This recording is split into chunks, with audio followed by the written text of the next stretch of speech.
Millions of Chinese are returning to work. Some companies have reopened their factories as they try to get back to business as usual after being shut for weeks.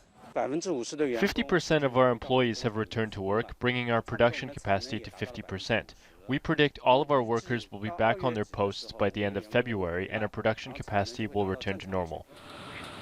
Employees arriving for work are getting additional checks to make sure they're healthy, and the government's offering companies tax incentives to limit the economic damage of the outbreak.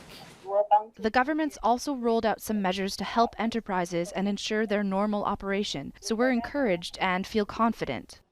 Government statistics on Monday showed a continuing rise in the infection rate in China, but the fatality rate has fallen. The National Health Commission says the situation is improving outside Hubei, the province at the centre of the crisis. For places outside of Hubei, a total of 115 new cases were reported on Sunday, including 5 new deaths.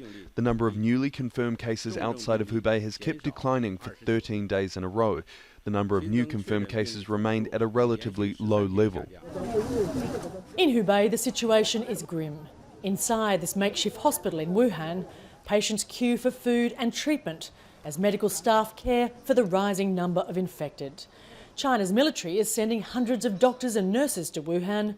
The World Health Organization is sending experts to Beijing, as well as to Guangdong and Sichuan provinces.